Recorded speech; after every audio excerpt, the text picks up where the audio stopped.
everyone, it's Space Chaser again. Welcome to one of my book review videos that I do from time to time. And this one we've got a real treat, Grimsby Cleethorpes Transport, 1957 to 1993 by Graham Lord. Now, many of my regular viewers will know that I've done quite a few videos on transport history in the Grimsby and Cleethorpes area, and I've always complained that there's not been a lot written about it. Graham Lord felt the same, but luckily he decided to do something about it, and he wrote this book.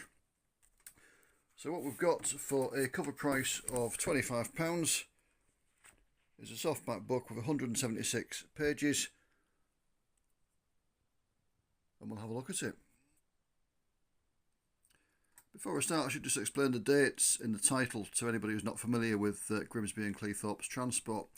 Basically until the 31st of December 1956 inclusive, Grimsby Corporation and Cleethorpes Corporation had their own transport departments.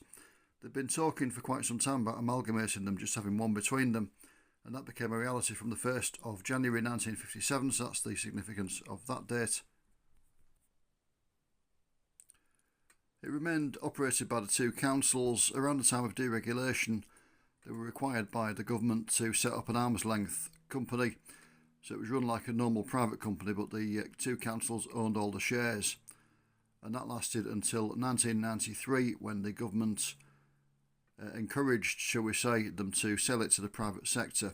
And in November 1993, Grimsby Cleethorpes Transport, or GCT as it traded by then, was sold to Stagecoach. That's the significance of the 1993.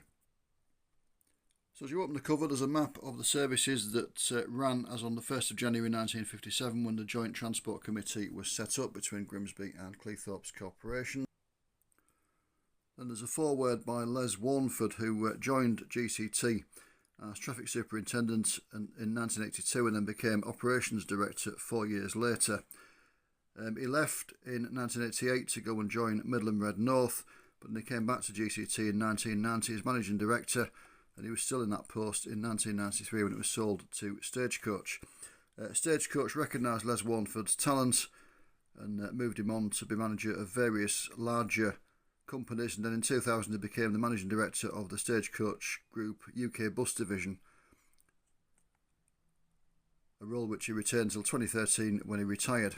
Any younger enthusiasts thinking they recognise the name, the current headquarters of Stagecoach East Midlands is named Warnford House, so the legal lettering on the buses nowadays, as I'm doing this in 2024, reads Warnford House, Runcorn Road, Lincoln.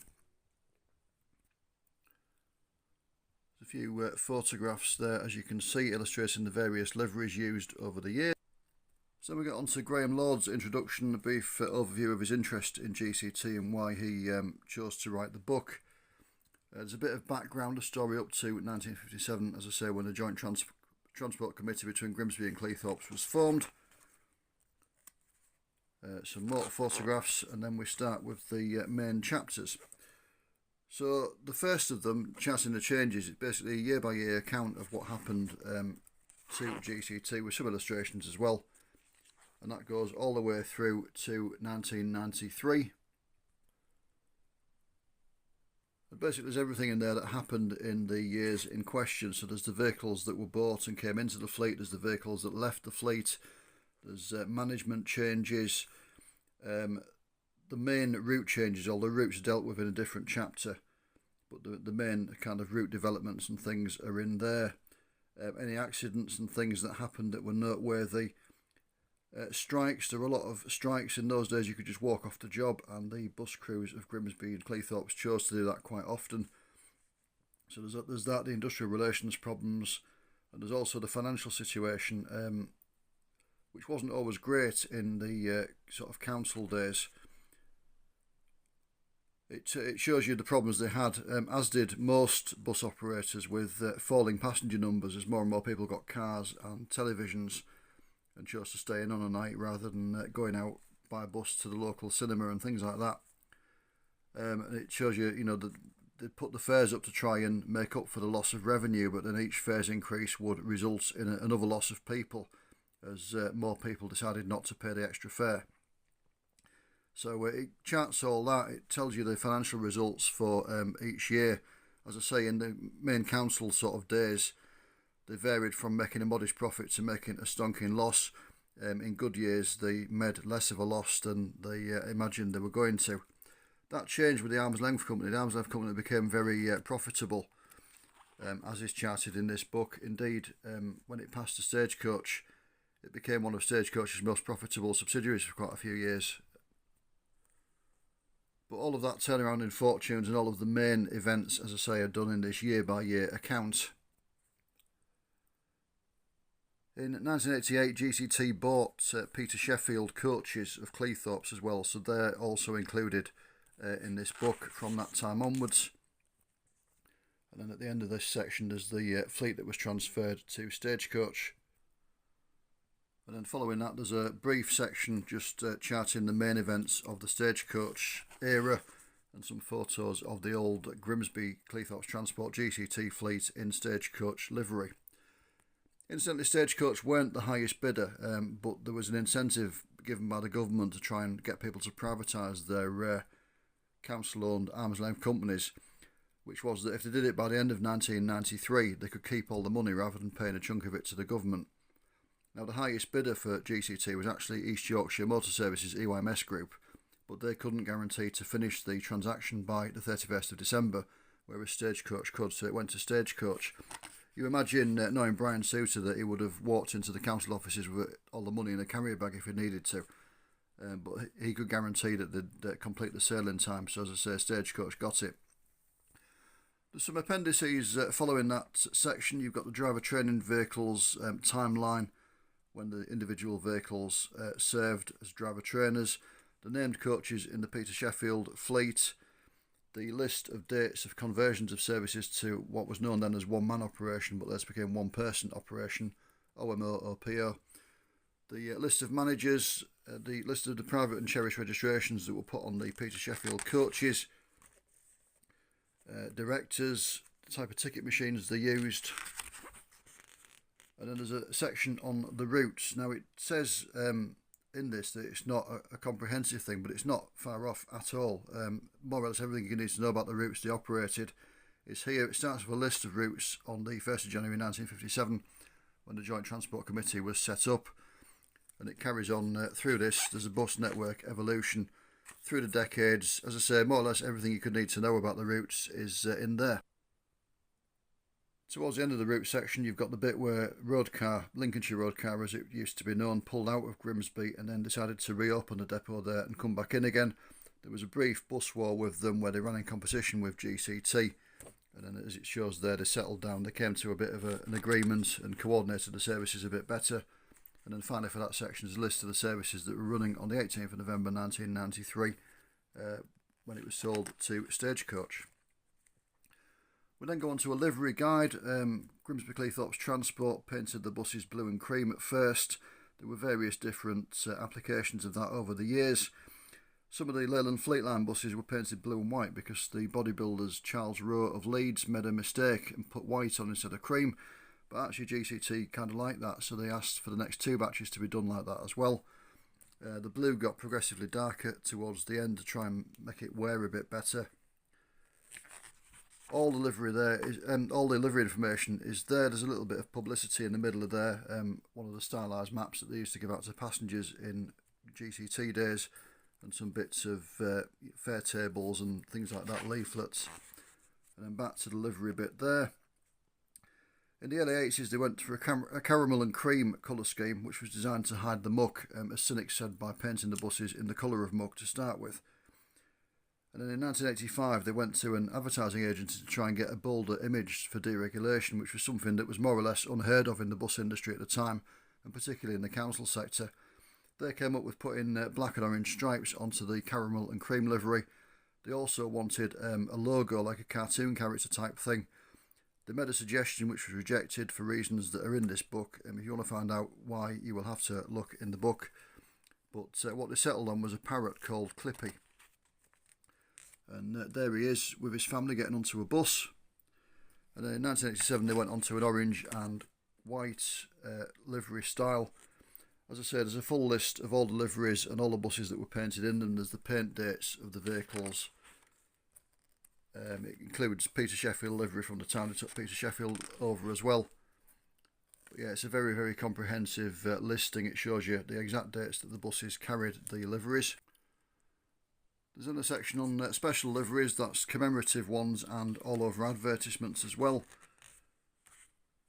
And there's a list of the rear end advertisements. Now I started to go to Grimsby quite regularly in the early 1990s when the buses were still orange and white, but a hell of a lot of them had adverts painted on the back, and this is a full list of them. They advertise everything from glazing to cars, and from paving to fish restaurants, but they're all listed there. And then the book finishes with a complete fleet list. It's every vehicle that was operated by Grimsby Cleethorpes Transport, with its basic history, when it was delivered, when it was withdrawn, where it went after Grimsby, if that's known, anything notable that happened to it during the time it was there. So things like accidents that happened to them. Some buses were really unlucky, cars seemed to drive into them every few months, other ones never had an accident, or not that was noted anyway. But yeah, there's in modifications, things like that, MOT dates, everything you possibly want to know about the buses. 103 that having crashed down off Deansgate Bridge, that was repaired after that. And there's the same information for the Peter Sheffield coaches, and the same kind of thing as well for the trolleybuses that operated until 1960. Then just after that there's a list of ancillary vehicles, again all the details that are known about them, things like driver trainers, vans, staff minibuses, things like that.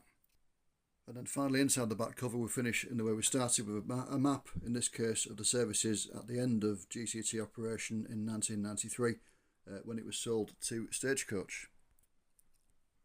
So all in all, it's a very good book. There are not that many photographs in it for the size of it, and the author does apologise for that in his introduction. He apologises in his own words that it's quite wordy.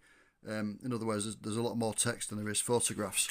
But there are photographs of all the main types and liveries and things, and more or less everything you need to know. I understand why he's done it. As I say, it's 176 pages now, and it's got a cover price of £25. If more photos had been included, it would have been so thick and heavy that you'd put your back out lifting it up to read it, and it would probably have a cover price of about £50, and people would be complaining it was too expensive. So I do get it. Obviously, he's left the way clear, should he want to do a photographic album to follow it up, and I'll certainly be first in the queue to buy that if that should happen. But yeah, there are photographs, but there's not an awful lot of them. But as I said, they do cover all the vehicle types and the liveries and things, and anything of interest. It's a very, very detailed book. It's not a light read, and that's not a criticism. It's just there's a lot of detail in the text, and I did find I had to sort of really sit and concentrate to take it all in. But it's really good. We've gone from a point of view where nothing's been written about Grimsby Cleethorpes Transport to one where in this book everything's been written about it. Everything you could possibly need to know about it is here. So obviously if you're interested in transport in Grimsby and Cleethorpes, or in Lincolnshire in general, or what used to be Humberside, this is the book for you. If you've got a more general interest in transport, again, it's a really good book. It does show the struggle that they had, as I say, with falling passenger numbers, trying to increase the fares to make up for that and put the revenue back up, but also the risk they took in losing more passengers because the fares were higher, and it just shows you the kind of struggles they had, and indeed that most bus operators had through the decades. So it's very interesting from that point of view. Also, if you've got an interest in the social history of Grimsby and Cleethorpes, it's interesting, particularly the route section, because it does show you when housing estates were built and out-of-town supermarkets and things like that, because the bus services were extended to serve them, and it sort of shows you how Grimsby and Cleethorpes developed over the years, and how the bus services were developed to serve the new developments. So obviously buses don't exist in abstract, they do actually serve a purpose. So it's well worth the cover price. It's really nice to see a book that's been done about Grimsby Cleethorpes Transport. As I say, it's an operator that's been neglected by most people.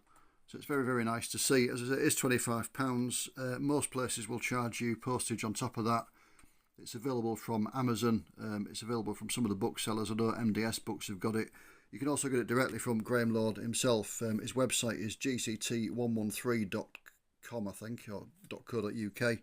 But just put in your search engine Grimsby Cleethorpes Transport book, and it will come up. You can order it online from Graham Lord. There's also an address if you want to send a cheque for anybody who's not au fait with online shopping. but it certainly is well worth buying, and I do recommend it. So as always, thank you for joining me. Take care, and I'll see you again soon. Bye for now.